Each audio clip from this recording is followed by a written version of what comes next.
नहमदुहु व नुसल्ली व नुसल्लिमु अला रसूलिहिल करीम अम्मा बाद फ़अऊज़ु बिल्लाहि मिनश शैतानिर रजीम बिस्मिल्लाहिर रहमानिर रहीम हुवल्लज़ी अरसल रसूलहु बिल हुदा व दीनिल हक़्क़ि लियुज़हिरहु अलद्दीनि कुल्लिहि वलन तर्दा अन्कल यहूदु वलन नसारा हत्ता तत्तबिअ मिल्लतहुम। मुअज़्ज़ज़ नाज़रीन किराम,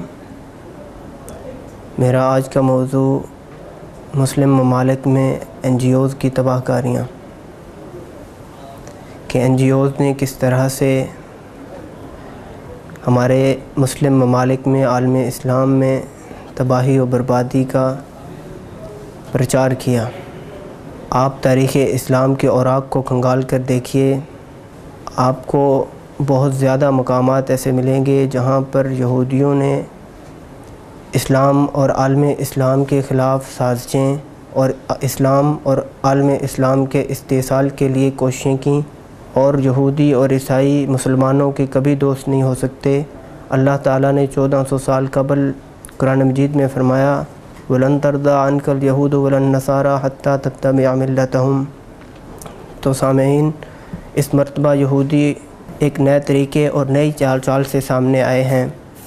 इन्होंने एक नए तरीक़े और नई चाल के साथ हमें घेरने की कोशिश की है, और वो नई चाल और नया तरीक़ा दोस्त के रूप में हमारी हमदर्दी करते हुए, ये हमदर्दी का मुज़ाहरा करते हुए हमारे सामने आए हैं।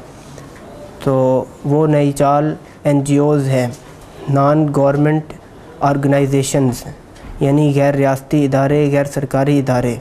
ये गैर सरकारी इदारे दज्जाली हुकूमत की राह हमवार करते हैं, दज्जाली हुकूमत के लिए काम करते हैं, दज्जाली हुकूमत के आने के लिए ये लोगों को तैयार करते हैं, और ये लोगों को तैयार करते हैं, दज्जाली हुकूमत के लिए तैयार करते हैं। और मुख्तलिफ़ मैदानों में खूबसूरत नारों के ज़रिए से सहारा लेकर, अक्सर ऐसे शोबे हैं जो अवाम तो क्या कायदीन अवाम को भी समझ नहीं आते। कभी ये NGOs ख़ानदानी मनसूबाबंदी का नारा लगाते हैं, और कभी बच्चे दो ही अच्छे की रट लगाते हैं। इसीलिए मुसलमानों की बढ़ती हुई आबादी दज्जाली लोगों के लिए परेशानी का बायस थी। तो इस परेशानी को उन्होंने ख़त्म करने के लिए सन 1974 10 दिसंबर को मिस्र में यहूदी अमेरिकी वज़ीर ख़ारजा हनरी किसिंजर की ज़ेर सरबराही में एक बिल पेश किया।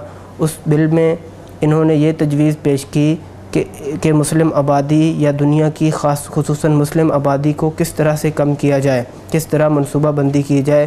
तो उसमें ख़ानदानी मनसूबाबंदी का सबब और वसीला इन्होंने इख्तियार किया। तो दोस्तों, इस मंसूबे को उन्होंने इस तरह अमली जामा पहनाया कि आलमी बैंक्स और पेंटागन, आलमी इदारे सेहत के डॉक्टरों ने इस पे अमल किया, इसके लिए कोशिशें शुरू की। तो उन्होंने इंसानी अग़ज़िया में, रोज़मर्रा खाने पीने की चीज़ों में कीमियाई चीज़ों को दाखिल कर दिया, केमिकल्स को शामिल किया। चुनाचे आज हम दानिस्ता या ना दानिस्ता तौर पर हमारी रोज़मर्रा की ग़िज़ाओं में 6000 केमिकल्स शामिल कर दिए गए हैं। और पाकिस्तान जैसे मुल्क में एक ऐसी बीमारी जिसका वजूद ना होने के बराबर है, उस पे यहूदी एजेंसियाँ, यहूदी पैरोकार, यहूदियों के चाहने वाले सालाना अरबों डॉलर ख़र्च कर रहे हैं। इसकी क्या वजह है? ये कैसी खैरख़्वाही है? ये कैसी हमदर्दी है? तो जो लोग नहीं करवाना चाहते वो इलाज उस बीमारी का, उनको उस वक़्त पुलिस की मदद ली जाती है। सामईन, कभी NGOs जो हैं ये हुकूक़ निस्वां का नारा लगाती हैं, हुकूक़ निस्वां, आज़ादी ख़वातीन का नारा लगाती हैं कि ख़वातीन इस्लाम को मुसलमान औरतों को बेराहरवी और बेपर्दगी के दलदल में धकेल कर, उनको माशी तरक्की का जानसा देकर, उनको घर की मलका से निकाल कर बाज़ारी औरत बना दिया जाए, बाज़ार में ला खड़ा किया जाए, ताकि मुसलमानों की नस्लें, आइंदा नस्लें बेहतरीन तरबियत न पा सकें और इनको परेशानी और तकालीफ़ उठानी पड़ें। तो मुसलमान हुक्मरान भी दानिस्ता तौर पर या ना दानिस्ता तौर पर उनकी हाँ में हाँ मिलाए हुए हैं।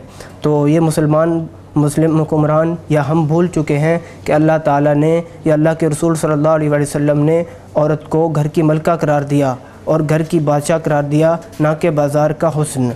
तो तीसरे नंबर पे इन्होंने नारा लगाया बच्चों की आज़ादी का, कि वालिदैन से मुतालबा करते हैं کہ بچے جو ہیں ان کو آزادی دی جائے، ان کو کسی دین کی، کسی مخصوص دین کی تعلیم و تلقین نہ کی جائے، یہ جس مذہب کو چاہیں اختیار کریں، یہ جس مذہب میں چاہیں جائیں، یہ جون سا مطالعہ کریں، یہ جون سا مواد دیکھنا چاہیں، یہ جون سا مواد پڑھنا چاہیں، ان کو مکمل آزادی ہونا چاہیے۔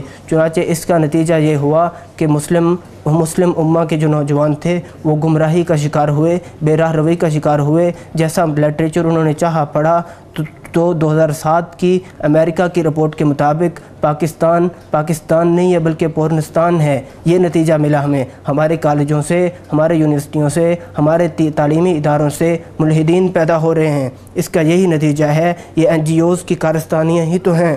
مسلمانوں، ہمیں ان NGOs سے، ان کی کارستانیوں سے بچنا ہوگا، ہمیں ان سے خبردار ہونا ہوگا، ہمیں ان کے خوبصورت ترقی کے بلند و بانگ نعروں سے خبردار ہونا ہوگا، ہمیں آئندہ کی نسلوں کو ان کے اس شر و فتن سے بچانا ہوگا۔ ہمیں اسلام کی خدمت کرنی ہے، ہمیں مسلمانوں کی مدد کرنی ہے، ہمیں اس اسلام کے نام پر بننے والے وطن عزیز کی حفاظت کرنی ہے، ان دجالوں سے بچانا ہے اور دجالیوں سے بھی بچانا ہے۔ چنانچہ میں کہتا ہوں، جس قدر تسخیر خورشید و قمر ہوتی گئی، زندگی تاریک سے تاریک تر ہوتی گئی۔ وما علینا الا البلاغ۔